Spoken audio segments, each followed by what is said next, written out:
45 की उम्र, 2 बच्चों की माँ और बॉडी बिल्डिंग में गोल्ड मेडलिस्ट। कभी भी नहीं सोचा था कि मैं बॉडी बिल्डर बन जाऊंगी। कोई 2 घंटे वर्कआउट कर रहा है तो मुझे 4 घंटे करना है। 2 बच्चों की माँ हो, माँ बन के रहो। क्या आदमियों वाले शौक पाल लिए तुमने। मतलब पहली बार मेरा दोस्त बताया था, उसने कहा मैं कभी ऐसे सुना नहीं किसी की मम्मी बॉडी बिल्डर है।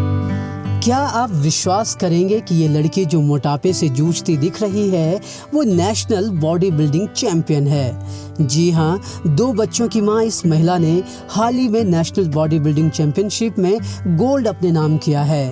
लेकिन इस गोल्ड तक पहुंचने का इनका सफ़र एक बीमारी से शुरू होता है, एक ऐसी बीमारी से जिसमें शरीर का वजन तेज़ी से बढ़ने लगता है। हाय, मैं प्रतिभा थपलियाल, उत्तराखंड देहरादून से। मैं मूल रूप से पौड़ी जिले के यमकेश्वर ब्लॉक से हूँ और हम लोग थापली के थपलियाल हैं और मैं उत्तराखंड की फर्स्ट वुमेन बॉडी बिल्डर हूँ। मैंने अभी तक 2 नेशनल इंडिया खेले हैं और मैं IBBF फेडरेशन से खेलती हूँ, Indian body builder federation.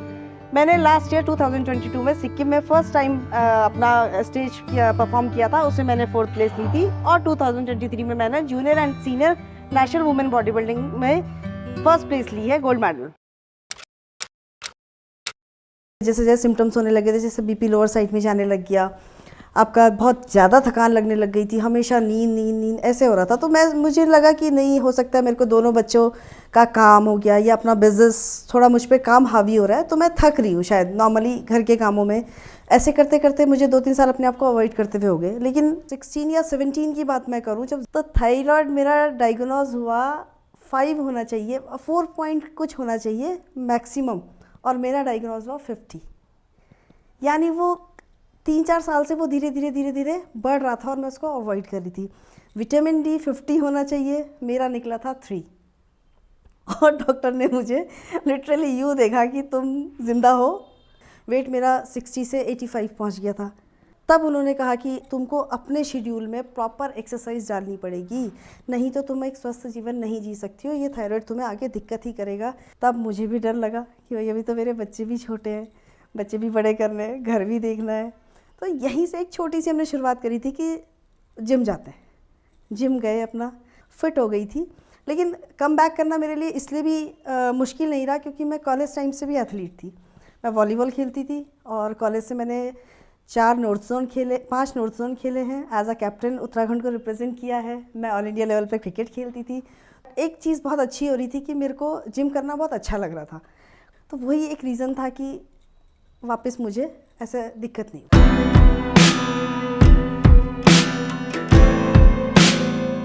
Weight training करती थी, जो कि बहुत इंपॉर्टेंट पार्ट होता है आपको बॉडी फिट करने में, आपको फैट लॉस करने में।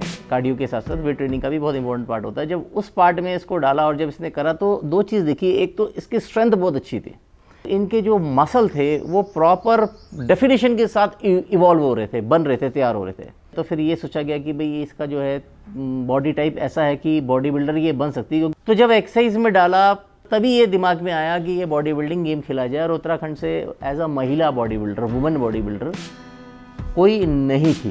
एक्चुअली जब हस्बैंड ने मसल रिस्पॉन्ड कर रही थी तो हस्बैंड ने प्रस्ताव रखा मेरे सामने कि तुम चाहो तो बॉडी बिल्डिंग कर सकती हो। लेकिन मेरे मन में भी कहीं ना कहीं एक इच्छा तो हो ही रही थी कुछ करने की। लेकिन हम लोग थोड़ा सा पहाड़ से हैं और गढ़वाली समाज से हैं, तो कहीं ना कहीं एक समाज का डर भी बना रहता है। और दूसरा सबसे बड़ी बात थी इसका कॉस्ट्यूम 2 पीस होता है। तो वहाँ पे मैं थोड़ा सा पीछे हट गई थी कि नहीं, मैं मेहनत तो पूरी कर लूँगी लेकिन कॉस्ट्यूम कैसे पहनूंगी। तब हस्बैंड ने कहा कि ये कॉस्ट्यूम को लेके तुम परेशान क्यों हो रही हो, ये तो तुम्हारे स्पोर्ट्स की डिमांड है। बस उतना मेरे लिए काफ़ी था और मेरा कॉन्फिडेंस लेवल बहुत ऊपर हो गया था और मेरे मन में एक संकल्प सा हो गया था कि नहीं, अब तो कुछ करना है, इस समाज में अपने आप को अलग करके दिखाना है। लेकिन कहीं ना कहीं ये महिलाओं के लिए बहुत मुश्किल है। परिवार के सहयोग से सोच तो लिया था कि अब बॉडी बिल्डिंग करनी है, वहाँ पे भी फिर आपको समाज नहीं जीने देता है। लेकिन कहीं ना कहीं से आपको कुछ ना कुछ ताने या बातें सुनने को मिल जाती हैं। किसी ने कहा 40 की हो गई हो, 40 की उम्र में क्या तुम्हें नया शौक चढ़ गया है। किसी ने कहा 2 बच्चों की माँ हो, माँ बन के रहो। किसी ने कहा ये क्या आदमियों वाले शौक पाल लिए तुमने। तो बहुत कुछ सुनना होता है। वो टाइम केवल एक ऐसा था कि मुझे सुनना था, मुझे उनको जवाब इसलिए नहीं दिखाना था क्योंकि मुझे कुछ करके दिखाना था, जो मैंने अपने एक मन में ठानी भी थी। तो समाज बोलता है, उसको सुनिए, अनसुना करिए, अनदेखा करिए और अपनी राह पे बढ़ते चलिए। वही मैंने किया। महज 1.5 साल के भीतर राष्ट्रीय स्तर पर गोल्ड जीतने वाली प्रतिभा 2 बच्चों की मां है। उन्हें बॉडी बिल्डिंग के साथ ही एक मां की भूमिका भी निभानी होती है और उनके बच्चों से पूछें तो वो इन दोनों ही चीज़ों में बेस्ट हैं। बहुत बढ़िया बात है। दोस्त यही कहते हैं कि तू पढ़ भी क्यों रहा, जा बॉडी बिल्डर ही बन जा। मतलब पहली बार मेरा दोस्त बताया था, उसने कहा मैं कभी ऐसे सुना नहीं किसी की अम्मी बॉडी बिल्डर है। बड़ा अजीब सा लगा या बड़ा अच्छा सा लगा सुन के, दोनों फीलिंग एक साथ। अच्छे बोलते कि दर्शिल कोई भी लड़ाई होगी सबसे पहले तुझे बुलाएंगे, तेरी अम्मा अपने जिम बड़ीज बुला देंगी। इसको पूछिए कि मम्मा से आप क्या डिमांड कराओगे बनाने की? बस पाव भाजी, चिकन, फिश, बस। और कुछ ऐड करना चाहते हो? नहीं बस अभी आप तो चले जाएंगे, फिर बाद में मेरा क्या हाल होगा। ऐसा नहीं है कि बॉडी बिल्डिंग चुनने के बाद उनकी वो बीमारी पूरी तरह ख़त्म हो गई है। प्रतिभा को दूसरों के मुकाबले अपने वज़न पर कंट्रोल करने में ज़्यादा टाइम लगता है। दूसरों के मुकाबले प्रतिभा को ज़्यादा वर्कआउट करना पड़ता है और यही वजह है कि वो रोज़ाना 7-7 घंटे तक भी जिम में बिताती हैं। एक्चुअली थायराइड तो मेरा नॉर्मल हो गया है, बट बाकियों में और मुझ में ये फ़र्क है कि थायराइड होने के बाद मेटाबॉलिज्म स्लो हो जाता है। यानी मुझे अपने आप को अगर लीन करना है, पतला करना है, तो मुझे जस्ट दूसरे से डबल ट्रिपल मेहनत करनी है। अगर कोई मतलब आधे घंटे में अगर कोई ट्रेडमिल कर रहा है जैसे लीनिंग प्रोसेस के लिए, तो मुझे 1 घंटा करना है, या कोई 2 घंटे वर्कआउट कर रहा है तो मुझे 4 घंटे करना है। मेरी मेहनत उससे ज़्यादा है, मुझे थोड़ा ज़्यादा टाइम लगता है। तो ये एक थायराइड का मुझे थोड़ा सा एक माइनस पॉइंट आप कह सकते हो, बट ऐसा है कि इसी की वजह से मेरा थायराइड भी ठीक हुआ है, वर्कआउट की वजह से।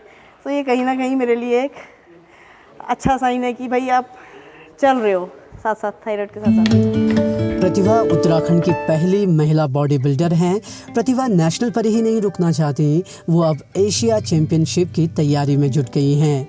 अपनों का साथ पाकर और अपनी मेहनत से वो कामयाबी की मिसाल लिख रही हैं और साथ ही आने वाली पीढ़ी के लिए, खासकर लड़कियों के लिए एक रास्ता भी तैयार कर रही हैं। पापा हो, भाई हो, हस्बैंड हो, सबसे पहले मेरा मैसेज उनके लिए है कि अपने घर के टैलेंट को पहचानिए, उसको सपोर्ट कीजिए, क्योंकि जब आप सपोर्ट करते हैं तो मुझे नहीं लगता बाहर वाले किसी की हिम्मत हो पाती है कुछ बोलने की। और बच्चों के लिए, स्पेशली लड़कियों के लिए मेरा ये मैसेज है कि मैं जब 41 क्रॉस करके थायराइड के होते हुए डेडिकेशन और डिसिप्लिन के साथ जब मैं एक गोल्ड मेडल ला सकती हूँ, तो आप तो बच्चे हो, आप तो अभी शुरुआत कर रहे हो अपनी लाइफ की, तो कुछ भी चीज़ अचीव करनी, ऐसा नहीं बॉडी बिल्डिंग बहुत अच्छा स्पोर्ट है, बॉडी बिल्डिंग आप करिए या कोई भी करिए, कुछ भी गेम करिए, लेकिन एक डेडिकेशन, डिसिप्लिन और एक दृढ़ संकल्प के साथ करिए तो कामयाबी आपके कदम चूमेगी।